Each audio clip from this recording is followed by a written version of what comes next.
mendapatkan khitab dari Allah, dipanggil, ya malaikati, wahai malaikatku, dari mana kalian datang? Saat mereka selesai majelis, mereka menjawab, kami datang dari majelis, hamba-hambamu berkumpul. Terus Allah bertanya, apa yang mereka lakukan? Yahmadunak, yusabbihunak, yukabbirunak. Mereka bertasbih, bertahmid, bertakbir untukmu. Apa yang mereka minta? Mereka minta surga. Apa yang mereka takuti? Mereka takut dari neraka. Subhanallah, mereka mencari khitab, punya kesempatan untuk dialog dengan Allah Subhanahu wa ta'ala. Para malaikat-malaikat tersebut, hajatnya mereka di sini. Hingga Allah katakan kepada para malaikat-malaikatnya, ushidukum anni qad ghafartu lahum. Aku bersaksikan kalian, mereka semuanya sudah aku ampunkan yang hadir di majelis. Alhamdulillah, kita dapat ampunan dari Allah Ta'ala. Pertanyaannya, kalau dapat ampunan, majelisnya lanjut atau bubar sekarang? Lanjut majelisnya, Masya Allah, agar sempurna ampunan dari Allah Subhanahu wa ta'ala. Terus ada satu malaikat bilang kepada Allah, ya Rabb, ada satu orang hadir majelis, cuma niatnya bukan majelis, niatnya tidak sesempurna yang lain. Begitu. Apa niatnya? Ya pokoknya niatnya mungkin duniawi atau niatnya nggak beres. Ada orang hadir majelis niatnya lagi utang, nggak niat majelis. Allah Ta'ala nggak bilang, oh ini orang tidak qabul, enggak, tapi Allah bilang, lahu qad ghafartu lah. Untuk orang ini juga sudah saya ampunkan. Kenapa? Humul qaum la yashqa bihim jalisuhum. Sebab orang ini duduk bersama para kaum, tidak akan sial siapapun yang duduk bersama mereka. Tidak akan sial siapapun yang duduk bersama mereka. Alhamdulillah, Masya Allah. Ini Jati Barang ini adalah negeri yang dimasuki oleh para wali-walinya Allah. Kata Habib Muhammad bin Idrus, Masya Allah, wasalilah hadal makan, tiba di tempat ini Habib Muhammad bin Idrus al-Habsyi, salah seorang ulama besar murid al-Imam Ali bin Muhammad al-Habsyi. Begitu juga datuknya Syekh Saleh, kakeknya beliau Syekh Ali bin Ahmad Basalamah, yang merupakan sahabat dekat dengan kakek kami Habib Salim bin Ahmad bin Jindan. Habib Salim bukan pernah ke Jati Barang, tetapi sering ke Jati Barang. Tiap masuk daerah sini selalu ke Jati Barang. Masya Allah. Dan hobinya beliau kitab, hobinya ilmu, sehingga Syekh Ali menjamunya dengan kitab, dengan ilmu, dengan bahasan. Dan inilah kesukaan mereka. Radhiyallahu anhum wa ardhahum ajma'in. Dan alhamdulillah, ini negeri yang berkah, negeri yang makmur dengan mahabbah, dengan cinta. Hingga kita kumpul hadir malam hari ini, kita sama-sama berzikir, kita sama-sama bersolawat, merayakan tahun baru Islam, hijrahnya Nabi besar Muhammad Sallallahu Alaihi Wasallam. Lihat, kita kumpul, nggak ada kebencian di antara kita, nggak ada kedengkian. Majelis yang bersih, steril dari kedengkian, dari iri, dari hasud, dari provokasi yang ngajak orang untuk membenci, benci sini, benci situ, nggak ada. Ini majelis steril, persis dengan majelisnya Nabi Muhammad Sallallahu Alaihi Wasallam.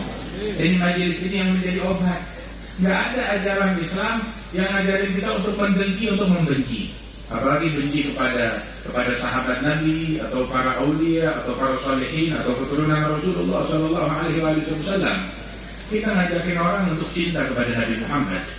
Al-Imam Anas bin Malik, tatkala Rasulullah Sallallahu Alaihi Wasallam, beliau mengatakan, ada satu sahabat datang kepada Nabi, dia bertanya, ya Rasulullah, mata sa'ah, kapan hari kiamat? Terus Nabi menjawab, ma'adatta laha, apa yang kamu persiapkan untuk hari kiamat? Maka dijawab, persiapanku bukan banyaknya sholat, bukan banyaknya puasa. Maknanya bukan dia sholatnya sedikit, sholatnya banyak itu orang, puasanya banyak, tetapi yang paling dia andalkan untuk hari kiamat bukan banyaknya sholat, bukan banyaknya puasa. Walaupun sholat dan puasanya banyak, tapi yang paling dia andalkan adalah mahabbah, cinta. Lakinni uhibbullah wa rasulah, saya mencintai Allah dan Rasulnya, itu yang paling saya andalkan. Maka Nabi mengatakan, anta ma'aman ahbabta, almar'u ma'aman ahab. Seseorang bersama yang dia cintai, seseorang bersama dengan yang dia cintai, kata Rasulullah SAW. Sayyidina Anas bin Malik bilang, sungguh itu sahabat Rasulullah mengatakan, mereka tidak pernah bergembira dengan suatu hadis setelah Islam melebihi kegembiraan mereka dengan hadis ini, bahwasanya seseorang bersama yang dia cintai. Sebab mereka semuanya yakin kalau mereka cinta kepada Nabi besar Muhammad sallallahu alaihi wasallam. Terus Anas bin Malik begitu dengar hadis tersebut, dia mengatakan, "Ushhidukum ya ashabi, aku bersaksikan kalian, inni uhibbullah wa rasulah wa uhibbu Abu Bakar wa Umar wa arju an uhyara ma'hum." Aku bersaksikan wahai para sahabat-sahabatku bahwasanya aku cinta kepada Allah dan Rasulnya, dan aku berharap dan aku cinta kepada Abu Bakar dan Umar bin Khattab, dan aku berharap hari kiamat dikumpulkan di hari kiamat bersama mereka semua. Al-Imam Ali bin Hasan Al-Attas itu di Qirtas, ya, itu beliau ketika menyebutkan hadis ini, beliau bilang bahwasanya wa ana ushidukum, aku mempersaksikan kalian semuanya yang baca kitab saya ini, bahwasanya saya inni uhibbullah wa rasulah wa uhibbu Abu Bakar wa Umar wa uhibbu Umar bin Abdurrahman Al-Attas wa Husain bin Umar wa arju an uhyara ma'hum. Aku bersaksikan kalau saya bahwasanya aku cinta kepada Allah dan cinta kepada Rasulullah dan cinta kepada Sayyidina Abu Bakar, Sayyidina Umar, dan kepada Sahibul Ratib Habib Umar bin Abdurrahman Al-Attas dan putranya Husain bin Umar dan para salafus saleh, dan saya berharap hari kiamat kumpul bersama mereka. Dia sebutkan di kitabnya di Qirtas. Terus Al-Habib Ali bin Husain Al-Attas, Habib Ali bin Husain dalam kitab Tajul A'raf dia sebutkan kisah ini, dia nukil lengkap.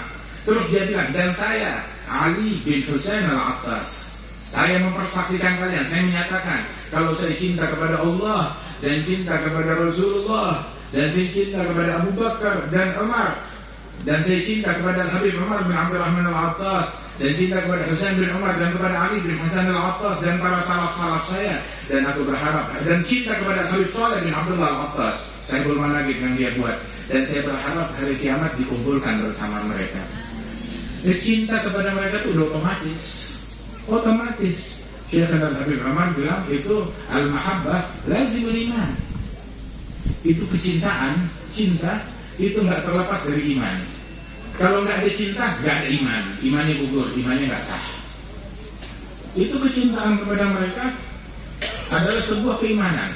Udah harus bukti sahnya iman, kecintaan kepada mereka, cinta kepada Allah, cinta kepada Rasul sallallahu alaihi wasallam. La yu'minu ahadukum hatta akun ahabba ilaih. Tidak beriman salah seorang kalian hingga aku menjadi orang yang paling dia cintai. Paling dia cintai lebih daripada dirinya, keluarganya, orang tuanya, anaknya, hartanya, dan muslimin semuanya. Wa kana Sayyidina Abu Bakar As-Siddiq bilang, la garabat Rasulillah ahad ilaih an asilahum min garabati. Kerabatnya Rasulullah lebih saya cintai dari kerabat saya sendiri. Katanya Sayyidina Abu Bakar As-Siddiq radhiyallahu anhu arda. Itu Sayyidina Umar bin Khattab, beliau menikah dengan putrinya Imam Ali bin Abi Thalib. Menikah dengan putrinya Imam Ali bin Abi Thalib, Ummu Kulthum binti Ali bin Abi Thalib. Dan beliau adalah putrinya Siti Fatimah binti Nabi Muhammad SAW. Dan kenapa? Biar saya nyambung sama mereka. Terus beliau Sayyidina Umar kalau manggil istrinya, tahu manggilnya apa? Kalau kita manggil sayang, kekasih, cinta, itu beliau kalau manggil istrinya Ummu Kulthum binti Ali bin Abi Thalib, dia memanggilnya ya bintal akramin. Ya bintal akramin, wahai putri, putri dari orang-orang yang termulia di alam semesta. Siapa orang-orang termulia di alam semesta? Yang paling utama Nabi Muhammad. Kemudian sahabat-sahabat beliau, dan yang termulia juga di antara sahabat itu termasuk Sayyidina Ali bin Abi Thalib, Sayyidatuna Fatimah Az-Zahra, humul akramin, adalah orang-orang yang dimuliakan oleh Allah Ta'ala, dan seluruh segenap para sahabat dan keluarganya Rasulullah Sallallahu Alaihi Wasallam. Bahkan ketahuilah bahwasanya Nabi itu waktu diperintahkan hijrah oleh Allah Subhanahu Wa Ta'ala, tiap kali Sayyidina Abu Bakar diizinkan mau hijrah, para sahabat mau hijrah diizinkan oleh Nabi, diisyaratkan untuk berhijrah ke Madinah. Tapi Sayyidina Abu Bakar tiap kali izin mau hijrah dicegah oleh Nabi Muhammad, nanti. Hingga akhirnya di suatu hari tiba-tiba Rasulullah datang ke rumahnya Sayyidina Abu Bakar As-Siddiq. Siti Aisyah bilang, Nabi Muhammad tiap hari datang ke rumah kita, tiap hari datang ke rumah kita. Dan datangnya itu hanya ada jam tertentu, udah waktu yang biasa Rasulullah datang. Tapi kali ini Rasulullah datang di jam yang nggak biasanya. Kita nggak menduga kalau yang ngetok pintu rumah kita Nabi Muhammad. Begitu dibukakan, ayah saya terkejut. Rasulullah datang, ada perihal apa? Ada hal darurat apa? Nggak biasanya di jam ini beliau datang. Maka Rasulullah dan Abu Bakar, rumah kosong, aman? Dan kosong, nggak ada kecuali ya istrinya Nabi Siti Aisyah. Baik, Nabi bilang, Allah telah mengizinkan dan memerintahkan aku untuk berhijrah. Nabi lapornya ke Sayyidina Abu Bakar. Bilang kenapa? Tujuannya kenapa? Sayyidina Abu Bakar langsung minta, langsung nangkap, langsung paham. As-sohbah ya Rasulullah. Izinkan aku untuk mendampingi engkau dalam hijrahnya Rasulullah. As-sohbah ya Abu Bakar. Engkau yang mendampingi aku. Sehingga persahabatan Sayyidina Abu Bakar dengan Nabi Muhammad itu dicantumkan dalam Al-Quran. Nassul Quran, persahabatan Sayyidina Abu Bakar As-Siddiq. Illa tansuruhu faqad nasarahullah. Kemudian Allah Ta'ala berfirman, Thaniyatnain idhuma fil ghar idh yaqulu li sahibihi la tahzan innallaha ma'ana. Ketika Rasulullah berkata, ketika mereka berdua ini, Nabi dan Sayyidina Abu Bakar di dalam gua. Terus Nabi Muhammad bilang kepada Sayyidina Abu Bakar, la tahzan, jangan bersedih, jangan khawatir. Innallaha ma'ana, sesungguhnya Allah bersama kita. Sayyidina Abu Bakar khawatir, takut, bukan takut kepada dirinya. Dia bilang, ya Rasulullah, in mutu fa ana ibn Abi Quhafah. Kalau saya mati, ya saya hanya putranya Abi Quhafah. Matinya saya nggak ngaruh apa-apa. Tetapi saya khawatir kalau engkau yang dibunuh, yang merupakan kekasihnya Allah, Islam dia akan padam dengan demikian. Maka Rasulullah berkata, ma dhannuka bitsnain Allahu thalithuhuma. Ya Abu Bakar, apa perasaan kamu tentang dua orang yang ada di dalam gua? Allah menjadi yang ketiga hadir bersama mereka. Aman sudah. Nabi bilang kepada sahabat, jangan tahzan, jangan bersedih, Allah bersama kita. Ini pelajaran buat kita. Nggak jadi masalah kita ditinggal oleh semua orang, diboikot oleh semua orang, dimusuhi oleh semua orang, asal kita jangan ditinggal oleh Allah. Gugur dari pandangan mata semua orang, tapi jangan gugur dari matanya Allah. Nggak jadi masalah ya? Kita kehilangan dunia seisinya, jangan kita kehilangan Allah. Musibah yang sejati kalau kita kehilangan Allah. Itu dikatakan dalam qasidah, kan bilang kita kunta fi kulli halin ma'i fa'an hamli zadi ana fi ghina. Itu dalam syair disebutkan, apabila engkau senantiasa bersamaku dalam setiap keadaan, ya maka saya nggak perlu repot-repot lagi memikul bekal saya. Kalau saya bersama engkau, subhanallah. Carilah kebersamaan dengan Allah, kebersamaan dengan Rasulullah SAW. Kebersamaan dengan Allah bagaimana? Ya bersama Nabi Muhammad, bersama sunnahnya, bersama adabnya, bersama sahabatnya, bersama keluarganya, bersama para pewarisnya, bersama sebutannya, bersama sholawat kepadanya. Itu kebersamaan dengan Nabi Muhammad SAW. Bersama para awliya wa salihin, itu bersama Nabi Muhammad. Cari kebersamaan dengan Allah, dengan kita, bersama orang-orang yang dimuliakan oleh Allah, bersama para wali-walinya Allah. Indonesia dipenuhi dengan para awliya wa salihin, penuh dengan awliya wa salihin, tiap tempat, tiap kampung, termasuk di Jatibarang ini. Di kota Tegal ini ya, ada Al-Habib Muhammad bin Tahir Al-Haddad, dan juga putra beliau Al-Habib Husain bin Muhammad. Masya Allah, para awliya, para salihin. Belum lagi para wali songo yang bertebaran di Pulau Jawa ini, dan para keturunan mereka, para wali-wali, para ulama, para pewaris Nabi Muhammad. Nabi ada satu orang saleh, dia bermimpi kepada Rasul sallallahu alaihi wasallam. Ada Imam Abdullah bin Umar bin Yahya. Imam Abdullah bin Umar bin Yahya seorang ulama besar, adalah guru dan juga sahabat kepada Al-Habib Utsman bin Abdullah bin Yahya, mufti Betawi. Ada Imam Abdullah bin Umar bin Yahya, imam al-Qudwah azim. beliau ini beberapa kali datang ke Indonesia, banyak membangun masjid di Pulau Jawa ini, dan beliau pun juga ketika di Indonesia banyak orang yang masuk Islam di tangan beliau. Hingga saat itu Belanda khawatir dengan pengaruh beliau yang banyak orang-orang yang mengikuti beliau. Subhanallah. Hingga akhirnya beliau nggak lama, beliau pulang lagi ke negerinya di Hadramaut. Ada Imam Abdullah bin Umar bin Yahya, saat dia pergi haji ziarah kepada Nabi Muhammad, dia bawa ibunya Syarifah, Ukhtul Habib Abdullah bin Husain bin Tahir. Kemudian ibunya bilang, ya Abdullah bin Umar, udah, saya nggak mau pulang ke Hadramaut. Hadramaut negeri yang kering kerontang, padang pasir, nggak ada apa-apa. Ya, saya mau tetap di Madinah saja bersama Rasulullah di sini, kata ibunya. Ya, Habib Abdullah bin Umar ini dia nggak berani membantah ibunya, nggak pernah bilang tidak kepada ibunya. Tapi dia, saya di Hadramaut punya tugas, punya pesantren, punya murid, mesti ngajar, mesti dakwah, punya tugas tanggung jawab.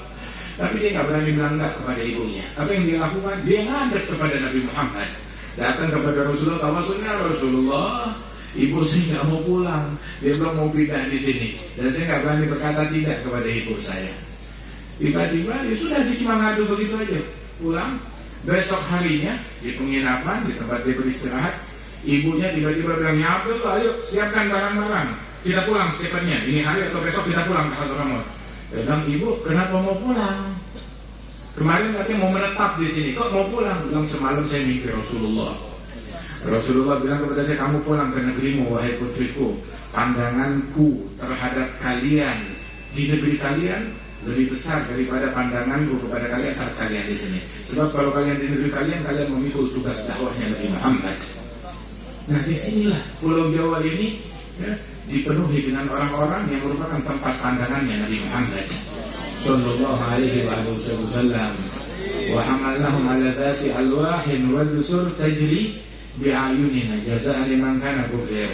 Masya Allah.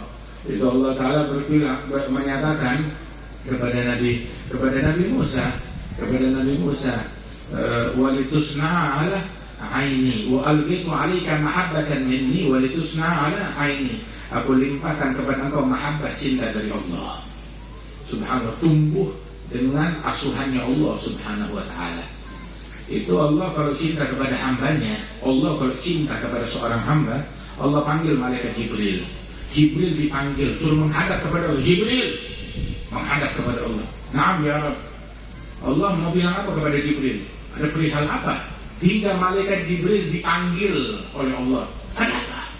Kita kalau disuruh menghadap presiden, ada apa? Ada hal penting apa? Dipanggil, ya Jibril. Ada apa gerangan? Ya Rabb, naam. Siap, laksanakan perintah apa? Allah Ta'ala, innallaha yuhibbu fulan fahibbah. Allah cuma mengatakan, Allah cinta kepada fulan, hambanya, disebut namanya, maka kamu Jibril cintai dia. Maka malaikat Jibril mendekatkan diri kepada Allah. Kalau bahasa kita, cari muka kepada Allah dengan mencintai orang yang dicintai oleh Allah. Mendekatkan diri kepada Allah dengan mencintai orang yang dicintai oleh Allah. Beribadat kepada Allah dengan mencintai orang yang dicintai oleh Allah. Kemudian malaikat Jibril memanggil penghuni langit, ya ahlas sama. Ini hadis fil Bukhari, disebutkan fil Bukhari. Ya ahlas sama, innallaha ahabba fulanan fa'ahibbu. Wahai penghuni langit, para malaikat-malaikat dan para nabi-nabi yang arwah mereka di langit itu dipanggil oleh malaikat Jibril. Sesungguhnya Allah cinta kepada hambanya fulan, maka cintai mereka. Maka malaikat dan juga para penghuni langit langsung mencintai orang tersebut. Mereka langsung mendekatkan diri kepada Allah dengan mencintai orang yang dicintai oleh Allah. Subhanallah. Mereka beribadat kepada Allah dengan mencintai orang yang dicintai oleh Allah Ta'ala. Tsumma yudha'u lahul qabul fil ardh. Allah Ta'ala berikan qabul di muka bumi untuk orang tersebut. Orang yang malaikat Jibril dan seluruh penghuni langit Mereka mendekatkan diri, yatagarrabun ilallah bimahabbatih, mendekatkan diri kepada Allah dengan cinta kepada orang ini. Nah, kira-kira kita mau mensifatkan ini orang siapa sih? Mau mensifatkan ini orang ya dengan kata-kata yang bagaimana? Apa yang mau kita katakan? Yang mau kita sebutkan? Profil, kata-kata apa yang bisa kita lukiskan untuk melukiskan sifat orang ini? Orang yang dicintai oleh Allah, orang yang malaikat Jibril dan seluruh malaikat mendekatkan diri kepada Allah dengan cinta kepada orang tersebut. Bagaimana kita mau memuji orang tersebut? Kita kehabisan kata-kata untuk menyebutkan atau melukiskan atau mensifatkan orang yang semacam ini. Radhiyallahu anhum wa ardhahum ajma'in. Nah, kira-kira kalau ada orang yang membenci orang yang semacam itu, kira-kira bagaimana kalimat Allah Ta'ala? Itu disebutkan di dalam hadis qudsi. Allah Ta'ala menyatakan langsung sebagaimana diceritakan oleh Nabi Muhammad dan diriwayatkan oleh Imam Al-Bukhari, bahwasanya Allah Ta'ala menyatakan, man adali waliyan faqad adantuhu bil harb. Yang memusuhi satu orang waliku, aku nyatakan perang dengan orang itu. Perang, maaf ya, orang melakukan maksiat, berzina, tapi nggak ada hadis yang menyebutkan kalau dia diperangi oleh Allah. Nggak ada. Dosa besar, ancamannya neraka, tapi tidak ada ancaman diperangi oleh Allah. Allah menabuh granat, memerangi orang yang melakukan dosa, mau itu perzinaan ataupun minuman keras ataupun dosa-dosa besar lainnya. Dosanya ya besar, tetapi nggak sampai diperangi oleh Allah Ta'ala. Dan ada di antara semua dosa yang pelakunya diperangi oleh Allah cuma dua. Yang satu adalah dosa praktek riba, renten riba. Makanya hati-hati ya daripada praktek riba, apalagi kalau ada pinjaman online segala macam, lintah darat dan lain sebagainya dengan akal bulus segala macam. Kita mau mencari solusi di situ, bukan solusi sial. Bukan solusi sial yang ada di situ. Waliyadzubillah min dzalik. Gak bakal selesai urusan kamu. Anak saya sakit, pakai itu duit tambah sakit. Saya punya utang, pakai itu duit tambah berlipat hutangnya. Gak bakalan selesai. Dan ini bukan omongan, ini terbukti. Kenapa? Nah, kamu tahu aja dalam Quran, yamhaqullahu riba ludes sadaqat. Riba hanya dibikin ludes, jauh dari keberkahan. Dibuat begitu oleh Allah Ta'ala. Adapun kalau kita mau harta lebih, maka bersedekah dan berinfak, gunakan untuk kebaikan. Pakai harta kita buat bikin acara muharaman semacam ini, pengajian, sholawatan, maulid. Ada orang, kalau hadir pengajian begitu bid'ah. Tapi kalau orang bikin orkesan, dia nggak bilang bid'ah. Dia yang nomor satu keluarin duit. Tapi giliran buat acara seperti ini, dia nggak mau keluar duitnya buat beginian. Itu malah dia menjadi bid'ah, syirik, sesat dan lain sebagainya. Dan Nabi juga dikatain, apalagi hadis yang semacam ini, biarin aja. Alhamdulillah. Sebab rezekinya orang tuh mulut, rezeki orang beda-beda. Ada yang rezekinya bagus, ada yang rezekinya sial. Begitu juga tuh rezeki bukan cuma rezeki perut, ada juga rezeki lidah. Ada yang nasib lidahnya memuji Nabi Muhammad, bersalawat kepada Nabi Muhammad, berzikir, menyebarkan cinta kasih, menyebutkan orang-orang soleh. Ada juga yang nasib lidahnya mencaci, memaki, mengkafirkan, membid'ahkan. Emang lidahnya yang sial, yang atas. Begitu. Jadi kadang orang tuh bukan dia yang nggak mau hadir maulid, Nabi yang nggak mau dihadir maulid. Waliyadzubillah. Ya Allah yang tidak mau. Waliyadzubillah min dzalik. Alhasil itu diantara dua dosa yang pelakunya diperangi oleh Allah adalah dosa riba.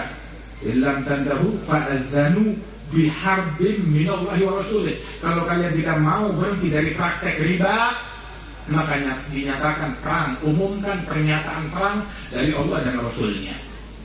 Dan yang kedua, orang yang diperangi oleh Allah adalah man ada li waliyan faqad adantu bil harb. Yang memusuhi satu waliku dinyatakan perang oleh Allah. Satu wali perang. Kalau yang dimusuhi dua wali, tiga wali, empat wali, wali songo, Yang dimusuh para wali-wali, para aulia yang banyak. Apalagi kalau yang dimusuhi itu sahabatnya Nabi Muhammad atau keluarganya Nabi Muhammad.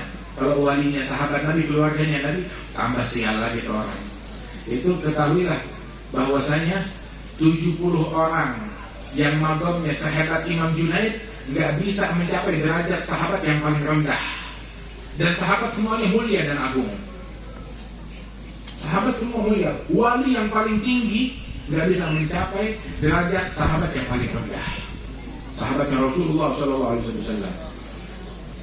Aulia, apalagi kalau udah walinya itu dari kalangan sahabat Nabi atau kalangan keluarganya Rasul SAW, maka sempurna kebinasaan orang tersebut. Terus Syekhana Al-Habib Umar, ketika beliau menyebutkan hadis ini, beliau bilang orang yang diperangi oleh Allah. Orang yang diperangi oleh Allah, dari mana dia dapat ampunan? Dari mana dia bisa dapat rahmat? Orang yang diperangi oleh Allah, bagaimana matinya bisa dapat husnul khatimah? Mustahil, nggak mungkin orang diperangi oleh Allah bisa matinya husnul khatimah, nggak mungkin. Nggak mungkin. Yang memberi husnul khatimah ada, yang bisa memberi husnul khatimah selain Allah? Nggak ada. Cuma Allah yang bisa memberikan husnul khatimah. Dan orang itu diperangi oleh Allah. Dari mana mau dapat husnul khatimah? Kalau dia diperangi oleh Allah Subhanahu wa ta'ala. Waliyadzubillah min dzalik. Makanya itu dikatakan oleh Imam Syawaf. Beliau bilang tentang kepada orang-orang yang membenci atau mencaci sahabat atau keluarga Nabi Aulia Salihin, dia bilang fasabbu fihim yanzan tahqiq yanzil iman min kulli muslim wa in kan ta'i' wa mu'min billah. Mencaci mereka wahai insan bisa dipastikan akan mencabut iman dari setiap orang Islam, walaupun dia taat menjalankan nilai-nilai keimanan. Kalau benci dan mencaci mereka, sebelum dia mati imannya dicabut duluan. Sebelum nyawa dicabut, iman dicabut, meninggal tanpa iman. Walaupun disolatin 1000 jamaah, walaupun dikubur di pemakaman muslimin, walaupun dia bikin acara untuk kematiannya itu 1000 hari. Na'udzubillah, sial. Kalau dia nggak kembali betul-betul taubat kepada Allah Subhanahu wa ta'ala. Wahakata. Nah karenanya itu lagian ajaran siapa sih yang ngajarin benci? Nabi SAW waktu perang di Uhud, sahabatnya banyak yang terbunuh. Lebih dari 70 orang yang mati di Uhud. Kemudian sahabat Nabi bilang, ya Rasulullah, sumpahin musyrikin, orang-orang memerangi kita. Nabi nggak mau nyumpahin orang yang merangin dia. Ini kafir, musyrik dan memerangi Rasulullah. Nabi nggak mau nyumpahin orang-orang tersebut. Nabi bilang, loh, ya kita perang-perang, tapi misi saya tahu apa? Misi saya bukan misi melaknat, bukan misi mengutuk. Ma bu'ithu sabbaban wa la la'ana, inna ma bu'ithu rahmatan lil alamin. Saya diutus oleh Allah Ta'ala bukan dengan misi melaknat atau mengutuk, tetapi misi saya adalah rahmat, kasih sayang, mengevakuasi manusia semuanya. Terus Nabi bilang, Allahumma hdi qaumi, ya Allah beri hidayah kepada kaumku. Itu orang, Nabi nggak bilang mereka bukan umatku, mereka bukan kaumku, enggak. Tapi Nabi bilang mereka kaumku. Terus Nabi memberikan alibi dan alasan, fa'innahum la ya'lamun, mereka nggak mengetahui. Itu di Tajil Aras, itu dinukil daripada ucapan beberapa ulama, Ma'ruf al-Karhi atau ghairuh, bilang man la yarham rajul su fa huwa aswa halan minhu. Barang siapa yang nggak punya kasih sayang kepada penjahat, maka dia lebih jahat daripada penjahat tersebut. Nabi waktu hijrah sampai di, kan kita tahu Nabi hijrah mau dibunuh, dikejar, ingin dibunuh, sampai ke depan mulut gua diselamatkan oleh Allah Ta'ala. Selamat.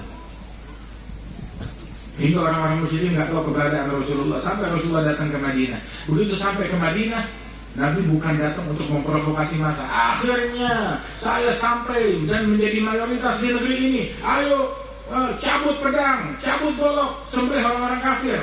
Nabi nggak bilang begitu. Ayo kita balik ke Mekah, kita bunuhin orang-orang. Enggak.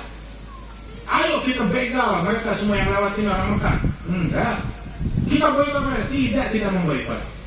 Nabi SAW begitu sampai ke Mekah, Abdullah bin Salam bilang kalimat pertama yang saya dengar waktu Nabi tiba di Madinah saat hijrah, kalimat pertama yang saya dengar, ayuhan nas, wahai sekalian manusia, semua manusia, dari beragam agama, dari beragam suku, dari beragam warga negara, yang muslim, yang kafir, yang musyrik, yang Yahudi, yang Nasrani, yang orang Madinah, yang orang Mekah, yang suku Khazraj, yang suku Aus, yang suku dari berbagai suku, yang dari Faris, dari manapun, semuanya itu Nabi bilang, ayuhan nas, manusia, semua manusia.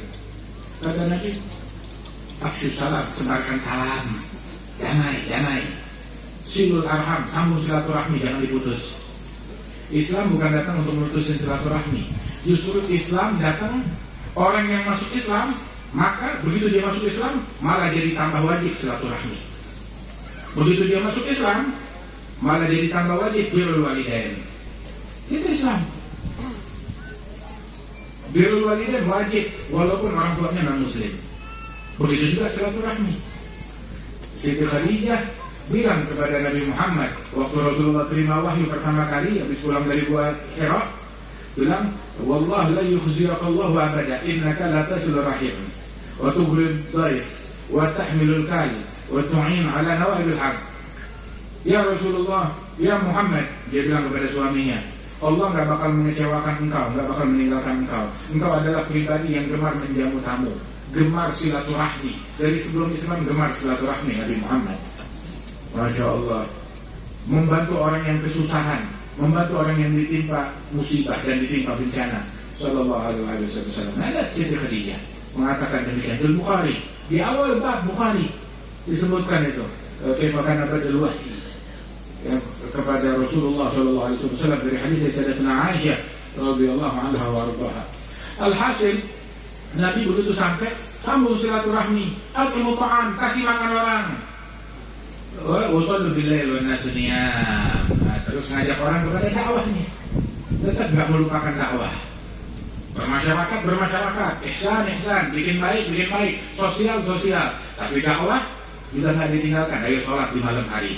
Sholat, dipanggil muslimin, sholat di malam hari. Diajak semuanya untuk kepada agama Islam. Itu Sayyidina Abu Ayyub Al-Ansari. Beliau bilang, waktu Rasulullah datang ke Madinah, nginap di rumahnya Abu Ayyub beberapa bulan.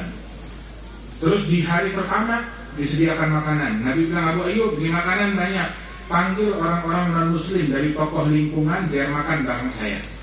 Dipanggil, Nabi nggak bilang, najis, kotor, saya nggak mau lihat muka kalian, jangan sentuh. Ya, Nabi undang, panggil tokoh-tokoh non-muslim makan bersama saya.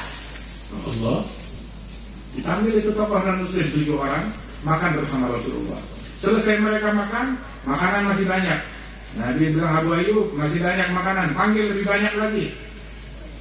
Dirapiin itu makanan, datang lagi 15 orang, datang lagi 20 orang, hingga totalnya sekitar 70 orang. Abu Ayyub bilang, mereka orang-orang yang non-muslim yang makan bersama Nabi, dari tokoh-tokoh non-muslim, tidaklah mereka makan dan pulang, melainkan mereka semuanya mengucap 2 kalimat syahadat. Kenapa? Dengar Nabi ceramah, dengar Nabi tabligh akbar? Bukan, cuma makan bersama Nabi Muhammad, melihat akhlaknya Nabi Muhammad, melihat akhlaknya Rasulullah sallallahu alaihi wasallam. Nabi berdakwah sebelum dengan ucapan dengan akhlak. Persis Wali Songo datang ke Indonesia, dakwahnya dikenal dengan apa? Dengan akhlaknya mereka. Dengan akhlaknya mereka, dengan rahmatnya mereka, dengan kasih sayangnya mereka. Subhanallah. Itu yang disebarkan oleh para wali-wali, para sholihin tersebut yang bertebaran di negeri kita ini. Dan Nabi Muhammad penuh kasih sayang terhadap semuanya dan mendidik semuanya, mengajar semuanya. Terus juga Rasulullah bilang, al-muhajir, orang yang berhijrah pada hakikatnya. Jadi kita memperingati hijrah Nabi Muhammad. Kita juga mau hijrah, lakin la hijrah ba'da al-fath. Setelah Fatah Makkah udah gak ada hijrah lagi dari Makkah. Dan kita udah kelas, Masya Allah, perkampungan muslimin. Tapi bagaimana kita bisa dapetin pahala hijrah? Nabi bilang, al-muhajir, orang berhijrah yang sejati adalah man hajara ma nahallahu anhu, yang memboikot larangan Allah. Itu muhajir. Al-muhajir man hajar rasul. Muhajir, orang yang berhijrah yang memboikot keburukan. Muhajir, orang yang berhijrah adalah memboikot ucapan yang buruk. Oh, saya hijrah, saya sudah hijrah. Bagaimana hijrahnya? Membid'ahkan orang. Lah, itu buruk. Saya hijrah, tapi mensyirikkan orang, itu buruk. Orang hijrah dari itu semuanya. cacian, makian itu ucapan jahiliyah. Provokasi, ucapan jahiliyah. Merendahkan orang lain atas warna kulitnya, atas sukunya, atau ucapan jahiliyah. Nabi bilang kepada Abu Dzar waktu menghina Sayyidina Bilal, innaka mru'un fika jahiliyah. Wahai Abu Dzar, Al-Bukhari, engkau adalah seorang pribadi, di dalammu masih ada unsur jahiliyah. Hingga akhirnya, tahu apa yang dia lakukan? Tahu Bilal disayang oleh Nabi Muhammad, budak berkulit hitam yang dimerdekakan oleh Rasulullah. Bukannya Abu Bakar Siddiq yang memerdekakan, lah, Sayyidina Abu Bakar yang membeli. Kemudian dia nggak merdekakan, dia hadiahkan Bilal kepada Rasulullah, dan Rasul yang memerdekakan Bilal. Hingga Bilal disebut bukan Maula Abu Bakar, Maula Rasulullah, orang yang dimerdekakan oleh Rasulullah. Dan Sayyidina Abu Bakar banyak membeli hamba sahaya semacam ini, kemudian dibawa kepada Rasulullah, Rasul yang memerdekakan. Padahal dia bisa memerdekakan sendiri, tapi enggak. Adab kepada Nabi Muhammad, dia mendahulukan dari Nabi Muhammad Sallallahu Alaihi Wasallam. Atau sebelum hijrah itu orang yang masuk Islam di tangan Sayyidina Abu Bakar itu lebih banyak daripada orang yang masuk Islam di tangan Rasulullah Sallallahu Alaihi Wasallam. Dan Abu Bakar adalah hasanah min hasanat Rasulullah Sallallahu Alaihi Wasallam. Ada Sayyidina Abu Bakar Siddiq radhiyallahu anhu arba. Itu Bilal, seorang budak berkulit hitam yang dimerdekakan oleh Rasul Sallallahu Alaihi Wasallam. Maka Abu Dzar tahu di dirinya ini ada penyakit. Penyakit apa penyakitnya? Menganggap rendah Muslim, menganggap rendah orang yang dicintai oleh Rasulullah. Siapa? Nabi menghormati Muslim, mukmin, terus dianggap rendah oleh Abu Dzar. Bilang ini penyakit. Apa yang dia lakukan? Saya mau berobat, mau sembuh. Bagaimana berobatnya? Bilang dia taubat dari teguran Nabi Muhammad, dia taubat. Terus dia bilang kepada Bilal, saya sudah taubat, maafin saya. Iya saya maafin, tapi belum selesai. Katanya yang bilang belum selesai bukan Bilal, Abu Dzar yang bilang belum selesai. Loh, saya sudah maafin kamu, belum selesai. Habis bagaimana? Saya minta telapak kaki kamu taruh di muka saya. Taruh telapak kaki kamu di muka saya. Sebab di hati saya masih ada merendahkan engkau, menghinakan engkau. Ini mesti diobatin sekalian. Taruh, saya baring di tanah, taruh telapak kaki kamu di wajah saya, biar tahu nafsu saya. Begitu menghargai, memuliakan sosok Bilal. Masya Allah bin Rabah radhiyallahu anhu. Dia mau berobat, dia mau sembuh. Obatin hati kita. Itu merendahkan Muslim lain tuh dosanya besar. Bihasabin mri'in minasyarf ayyahdira akhahul muslim. Cukup seseorang dicap sebagai penjahat besar. Ada dia kata ulama hadis, seandainya dia nggak punya dosa, nggak punya kejahatan kecuali merendahkan seorang Muslim, memandang Muslim lain dengan pandangan yang meremehkan, maka itu sudah cukup sebuah kejahatan besar yang dia lakukan.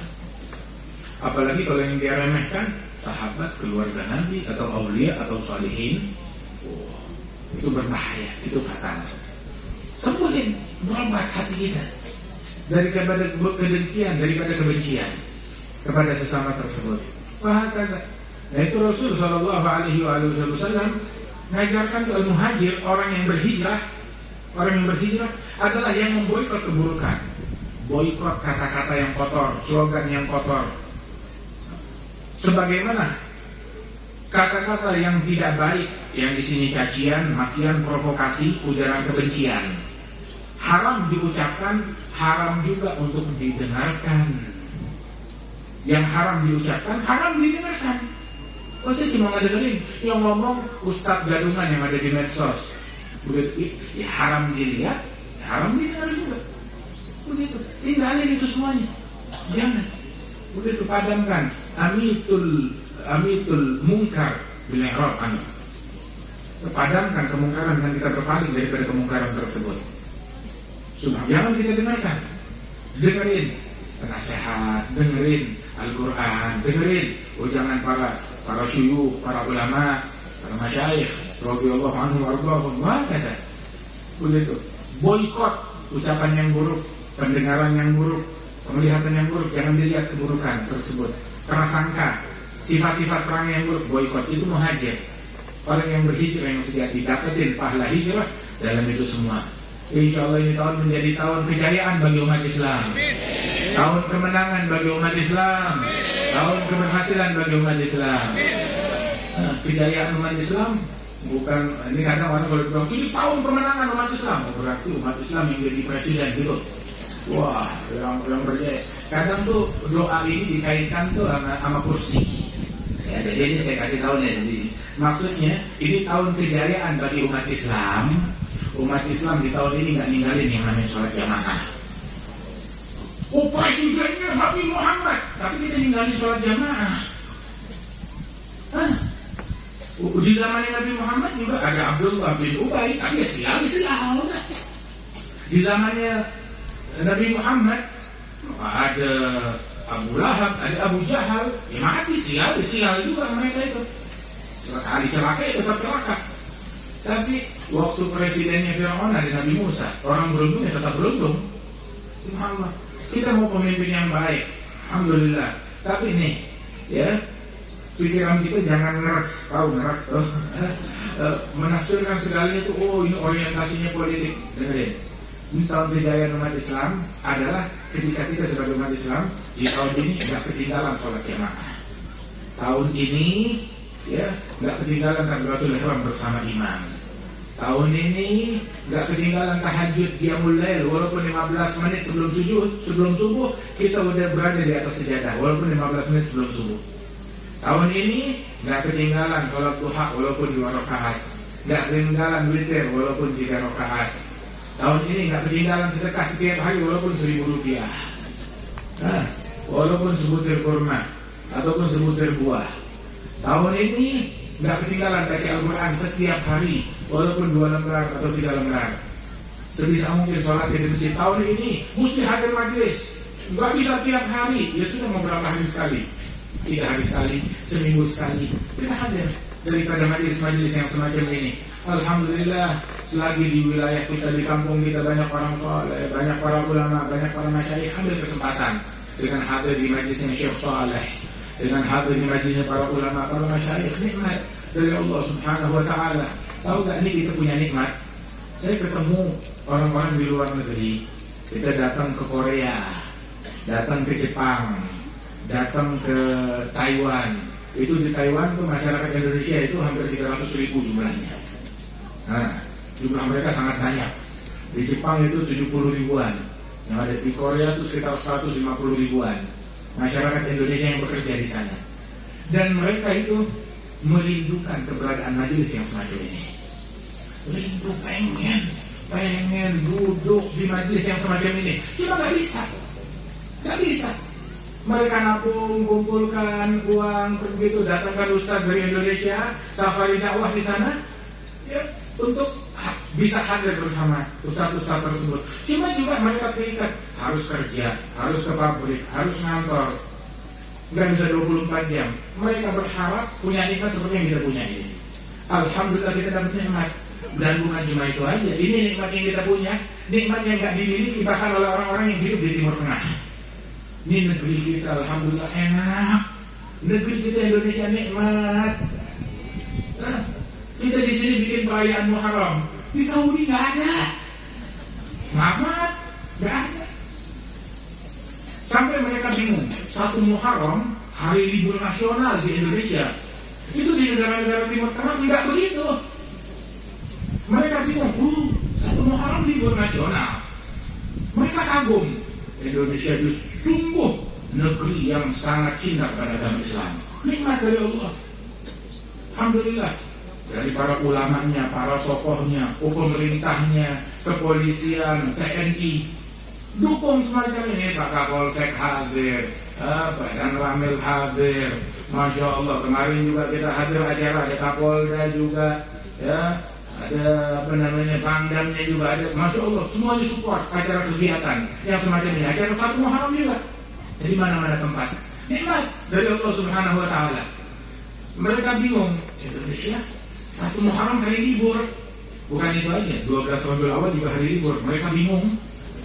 12 Rabiul Awal hari lahirnya libur nasional.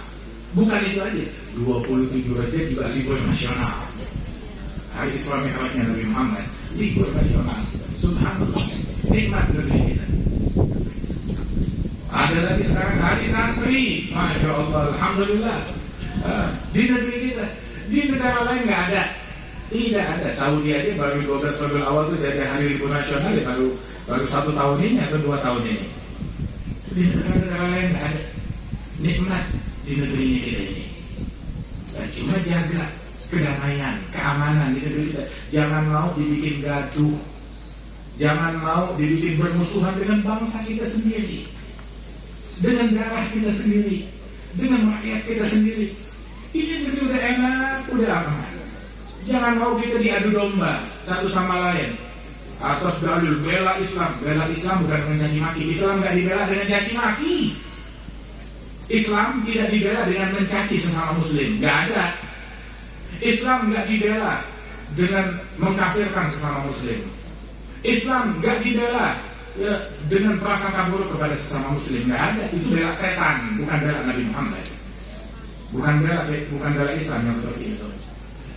Subhanallah, syukurin nikmatnya kita. Ya, tapi nggak sempurna. Nggak ada yang sempurna. Tunjukin mana yang sempurna. Nggak ada pemerintahan di dunia yang sempurna. Nggak ada. Nggak ada. Tidak ada nikmat yang sempurna. Nggak ada apa namanya pemerintahan yang sempurna. Akan tetapi la in syakartum la azidannakum. Kalau kalian bersyukur akan ditambahkan nikmat oleh Allah Subhanahu wa taala. Dan kita nggak bisa bilang kurang. Nggak ada nikmat yang kurang. Yang ada kurang syukur sama kurang ajar. Syukurin nikmat dari Allah kita bisa kumpul kayak begini. Di Saudi Arabia nggak bisa orang bikin kumpul perayaan semacam ini. Bahkan belum tentu orang diizinkan. Jadi kalau di beberapa tempat tuh di sana tuh, ya saya nggak sebut negaranya, konser boleh. Begitu, boleh konser. Begitu, boleh kumpulan konser musik dan segala macam. Tapi kumpulan maulid nggak boleh, kumpulan sholawatan nggak boleh, kumpulan pensiun nggak boleh.